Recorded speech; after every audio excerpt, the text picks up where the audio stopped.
สิสิทิสุมังคลานาคิสวัสดีญาณโยดขอให้อดหายหนีอันตรายหลักที่หายส่วนเก็บความหายสูนีก็เก็บมีวินาศบริษัทนิกายพุทธไปกรมแผ่เตจะฟุ้งมานทำบันดาลพันตีบก็ให้หยิบเสนีสังกติฟุ้งหายเตจะใหญ่ฟุ้งเก็นอย่าได้เป็นอันตรายสักจากสิ่งทุกข์ให้ยิ่งเทียมตนใจกังวลเดือดร้อนสัพพสนหายเสีย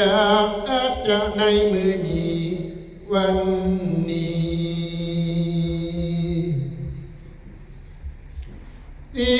สิทธิปะปอนบวรเวนวิเศษอติเลกเตโชจายตุปวังจายมังคลาจายมหามงคลมือนี้แม่นมือสั่นวันนี้แม่นวันดีวันนี้จีเป็นวันดาเนกสวัสดีอาทิตย์ตึกใจสีจันกำจัดไปลีสัตุปินาศอังคารอาจมงคลพุทธเป็นบุญกุศลเจ้าเกิดปาลิหาลำเลิศมหาปลาสุขติญาเวนวิเศษเจ้าเป็นเจตเจ้าจริงพุทธมังคลาสุนัขตาสุมังคลาอุตตมโชคอุตตมโยคอุตตมะดีติอุตตมะมหานิติมหาสักขีปิลาศด้วยอำนาจอันเลือสาฟุ้งกาทั้งหลายไม่มีตั้งนักปราชญ์และปูดโลหิตมีทั้งบัณฑิตและเจ้าเมืองพันปอมเต่าแก่มานั่งล้อมสาธุการบริวารหลายเรือหลังมาห่มนางโยซ้อนหลอนตาสะอ่อนบุญหลายหลากบ่ผัดผักไปไกลมาห่มใจสมเสนอยากเป็นอื่นมาหาจังได้ลาบิดามารดาออกบวชวางไปสวดบำเพ็ญศีลดังพระอินทร์ถวายบาตรพรหมราชย่อปานถวายทานพระศรีถาตุข้าวประบาทออกไปบรรพชาอยู่ฝั่งน้ำอาโนมาพบนายจันทะและมามิงลาหยดแจ่มปิ่งสิงพิมพาทั้งละหุนออกบวชไปประนวดเป็นคนดีเจ้ามีใจในธรรมอันล้ำเลิศก่อนสิได้มาเกิดจากท้องแม่มารดาสู้กันมาแม่เดือดทองป้องจองมองป้องอาเจียนแม่วินเวียนกินบ่ได้เอาใจใส่ทุกวันเกินแม่ทนเฟื่อนนักน่วงทองกดลองลง9 เดือนอยู่ในคันแม่เดือแหงไว้เบื้องปัวเดือพาไว้เบื้องสายลูกอย่างใหญ่แม่จะบอกไปแหงอย่างจอมแผงเจ็บปวดย้ำแม่เจ้าสีนางแม่เจ้าเอามือยิงนอนย้ำแม่เจ้าสีนอนแม่เจ้าเอาเมื่อเท่าเสือบอกใกล้เบื่อลูกหน่อยอยู่ในคันโลกเข็มวันเจ้าสีมาเกิดตอนกำเนิดแม่เจ้าเจ็บหลายอยากตาใหญ่ขึ้นมาลำแม่ปวดนำเจ็บอยู่ยี่หอนทั้งพุดนอนพุดนั่งคนที่ต่างยิงเกือบไปมา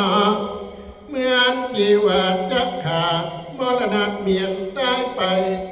พอตกใจเอาแม่ขึ้นรถแวะไป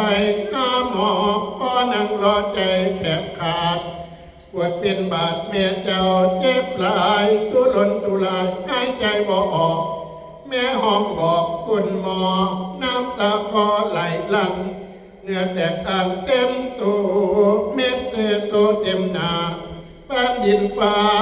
จดกันเจ็บในกันปวดทวงตั้งเจ็บหน่วงมาถึงแอวออกเลี้ยวลูกของแม่ได้ตั้งแต่ภาวนาลูกแม่เอ่ยออกก็ออกมาถอนอย่าให้แม่เจ็บหลายเป็นลูกหญิงหรือชายบอกว่าเลยสิเพียงเลียง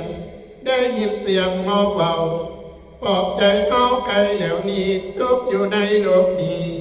มาห้อมนี่บนเดียวเลี้ยวไปหาหน้าอายผู้เป็นพ่อรออยู่ใส่น้ำตาไหลลิ้นลมยานแต่ตายเข้าหนีพอดีเสียงบุตรตาหอมดังมาว่าผู้แวผู้เป็นแม่ใจตื่นเต้นอย่าเป็นหน้ากับพ้องกันความเต็มตันมาแทนทีทุกขายนี้มิตรจีรีแค่หน้าปีพอบักหน่อย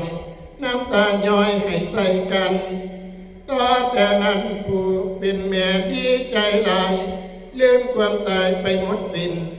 ปิ้นหน้าต่อพุทธา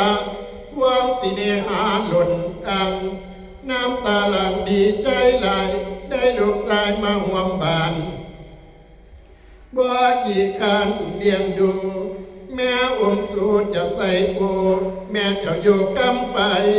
ป่วยเจ้าไปตีตอนแม่เจ้ากินน้ำหอนปากเปื่อยโป้งสูเติมความลุกเมียนจีบเมียนเหี่ยวบ่ได้เกี่ยวกับไปความสุขใจอยู่กับลูกแก้วออกมาแล้วแม่หักเลือหลายตากับยายเอาอาบน้ำตัวกำเศร้าเอาจิ้นนมพ่อนอนซอมแม่นอนกอดอ้อมจำฟอดยามไปมาฮักคือตาดูกจันไทยลูกน้อยให้แม่กะให้นำตั้งคาลำอาหารเคยอยากกินตามปากย่านปิดกระบุนย่านพออุ่นเตียวขี่เตียวหากยามตุกมากคือลูกบ่มีแหงบ่ว่าแรงกลางคืนหรือเต่าแม่นั่งเฝ้าลูกอยู่ทุกยามแม่เที่ยวตามลูกปากบ่ได้นั่งห้องไห้เดือดตนลูกหลายก็วนกวายกินนอนกับบ่ได้เลี้ยงใหญ่แล้วส่งให้ไปเรียนจีบเยียนอ่านเพื่อเพิ่มทานปัญญามาเสริมสร้างให้ลูกโตกบกาทุกตาทางเติบโตอย่างมีบุญสมบุญคนถึงสิจนพ่อแม่กะสู่บ่ได้อยู่บ้านส่งเทหาเที่ยวไปมาหาเงินส่งลูกแม่นสิตุกปันใดกะทนก็ให้ลูกของตนมีวิชาหากินไปนาเลี้ยงเจ้าใหญ่เป็นนุ่มมาอยู่ใส่ข้าเพียนอ่อนซาซอนหน้าใหญ่เป็นคนบ่ได้จนจักอย่างบ่ได้ห่างไปไกลบ่ได้ไล่หนีจากแสนลำบากเหลือหลายลูกผู้ชายจังได้บวชในศาสนาเจ้าก็เก็บถึงคุณบิดามารดาได้เลี้ยงมาเป็นอันยิ่งจักทุกสิ่งหามาเจ้าก็ลาพ่อแม่หมดเท่าแก่วงวานได้จัดการผัวพี่น้องตั้งพวกพ้องมิตรสหายบางพ้องสัตตาลายได้เชื้อสาดมีตำบาดและจีวรตาอ้อนซ้อนทำผ้าผาดได้ไต่อาจบริการมาในงานบริโภคได้ทั้งตกถวยและการตีเล็กจังดีอันก้มกาอันลังกาบริการสลาทานบ่อึดอยากมีหลายหลากมารวมกันเพื่ออยากเห็นพระจอมทำยอดแก้วยังบ่แล้วพาเมตตาจอมพระไทยสุดยอดตั้งตลอดกองบุญเพื่อจะหนุนสู่ทรงหยาดบรรทองบันกายและบ้านกายมาโดยไว้บอกข่าวหยาดบอกกล่าวกองบุญหวังเอาคุณพระเจ้าลูกน้องเอาบันพระเจ้าหวังให้พ้นโทษสาและอนุโทษละความโกรธและ ความหลวงจังได้ลงกองบวชอุปสาจังได้สวดนิสัยตามธรรมเนียมอยู่ในโบสถ์ให้หายโทษทีจองจำตั้งเงินคำออกจับจ่ายเป็นนิไทย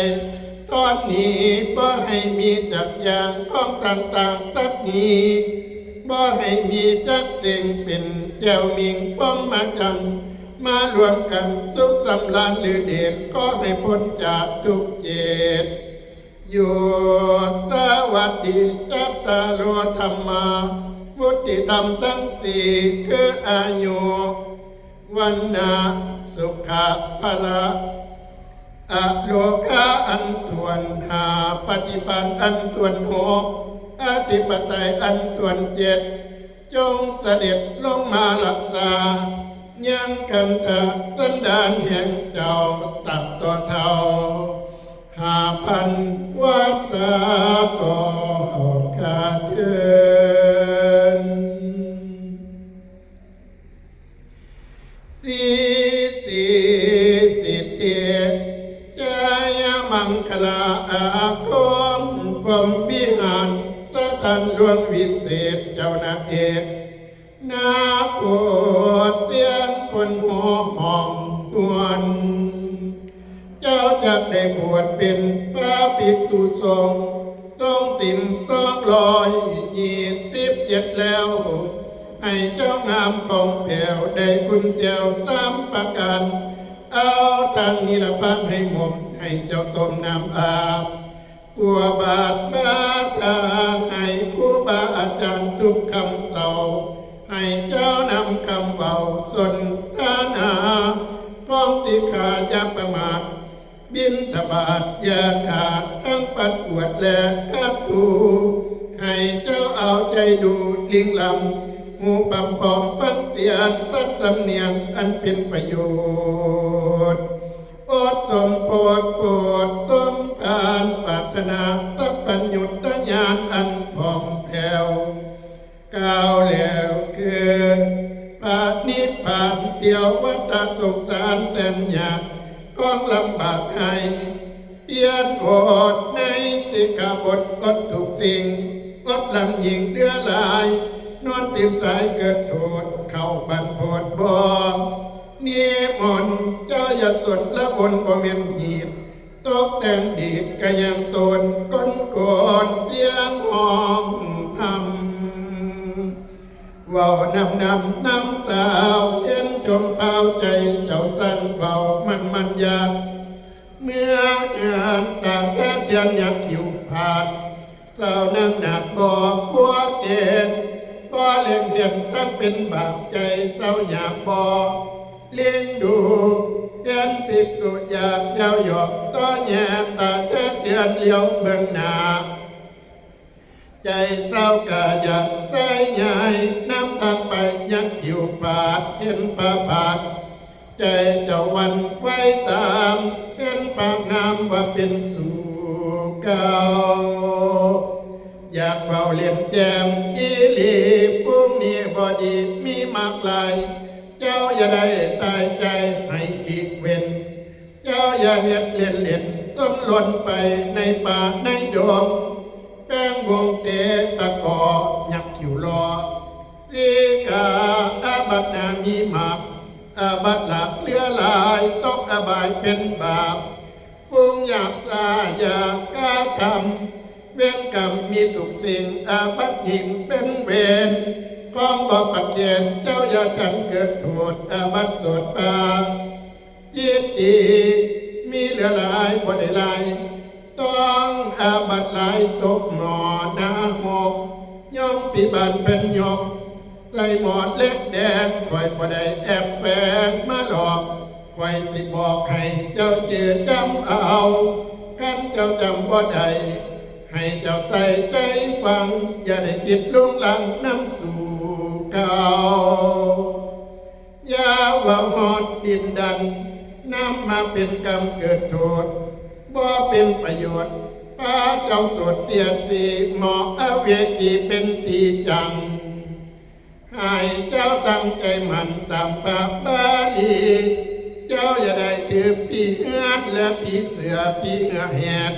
ผิดของเทวดาในธรรมาเป็นบ่ชอบบ่ประกอบพระวินัยกรรมว่าจะไข่แจ้งแจบแทรกแทบเทียบทำเทียมมากรรมว่าจะเป็นว่าไวว่าปริสุทธโธอันตรายแก่หิธรรมเมหิดังนี้เป็นข่าวเจ้านาเกิดการบทนี้มันอยากแก่ดีลีตามประเพณีพระพุทธเจ้านอนเดือดลุกแต่เศร้าก้มพระเข่าไหว้พระสวดมนต์แผ่กุศลไปให้ตลอดไปหอดกูมีคุณเจ้าจอมบุญนั่นคือพ่อแม่ทั้งเฒ่าแก่ปู่ย่าตายายทั้งเสือสายฟุ้งลุงและป่าให้เจ้าอุตสาห์เมตตาภาวนาไปหอดให้ตลอดถึงทุกตัวศาสตร์เป็นบรรทัดทุกทวีปปฏิบัติหิตอยู่ในธรรมให้เจ้าจำนำในคุณท่านบอกกล่าวเจ้าอย่าคิดหลักเหล่ามันบ่ดีเจ้าอย่าได้ปัดแปลงแต่งสีให้ชมดีงามยศยิ่งเห็นยิ่งงามเจ้าอย่าได้เอิ้นหยอกเห็นแม่ออกมาจังหันมานำกันปิ่นหมู่เจ้าอย่าได้หลีอยู่แก้มทานเป็นอาบัติทุกคำปากเจ้านาผู้จมพราวเป็นหญิงสาวหน่อยหนุ่มบอบมีปัวอันไปหาลัวเฟื้นมากินฝ่ายเจ้าอย่าหมายเข้าไปจับมันสิถึกสังฆาสิเศษเป็นเหตุหอนเตือนตนเจ้าอย่าสนละวนปากเบาเจ้าอย่าเข้าปุ่นหมูยิงสาวหนักชมเผาบ่มีหมัวพาสาวอยู่ที่สงัดมันสิถึกอาบัติสังฆาสิเศษพระเจ้าเทศว่าอนติโนวิปริตเตนะจิตเตนะดังนี้เป็นข่าวเจ้านาคเอ๋ยมันอยากเอาแค่แต่บวชเป็นสงฆ์ให้เจ้าเจียมตนทุกคำปากก็อันยากให้เพียนอดในสิกขาบทพบทุกสิ่งอดลำยิ่งเลือหลายตกอบายนับบ่อใดพระเจนไทยจึงเทศนาในอดีตกรรมาปฏิโมกข์หลายประโยชน์แปลเป็นบทกดเข้ามาหลายเส้นโกดเจ้าอย่าปวดนอกแผ่นแต้นและเพิงบอกควรจันตั้งหัวมันและลูกใหม่จันบ่ได้เบื่อยามแรงอาจอมแพงว่าเกิดโทษอาบัติโสดปาจิตติแม่นกิริแท้เจ้านาก็อันอยากให้เพียนอดในสิกขาบทอดทุกสิ่งอดลำยิ่งกล้าทำเพียรอดสะเหียนทั้งเพียนขีดตามจะหีดแต่โบราณบุรพาจารย์เป็นเพียนบอกอยากบ่ยอกกะทำเพียรอดสะเหียนเทศทำวัดอดสหัสเทศมหาจารสมบัติสาพรธนกันตอนวันประเวทชูศพเทศจุลพลมหาพลเก้านิมนต์เจ้าญาติลีอย่าผิดเว้นของโบราณกันนครเทศในเสียงหนักหน่อยเจ้าอย่าถอยหลังอย่าได้จิตหลังตั้งว่าบ่เทศทำเพศหน้าว่ายักอายเสียงบดีเจ้าอย่าว่าพระผู้ดาให้เพียนอดในสิกขาบทพระเจ้าเทศเจ้าอย่าทำเพศหน้าว่าข้านอนอย่าทำใจอ่อนแอแผ่เข้าบ้านพวกเจ้าบ้านเข้าสินินทาเตี้ยว่าจะบ่สมเหตุทำเพศหน้าบ่หนาวจริงบ่ลิงเห็นทั้งเป็นโทษอาบัติโสดปาจิตติมีเหลือหลายเกิดอุบัติให้ถึกบาทของพระวินัย เขานิมนต์ไปขึ้นธรรมาเทศน์มหาราชเจ้าอย่าได้โหนเทศน์มหาพลเจ้าอย่าได้ย้อนองค์ขึ้นก่อนเสียงดีอย่ามีใจลงลาให้เจ้าตั้งใจว่าอย่าวันไป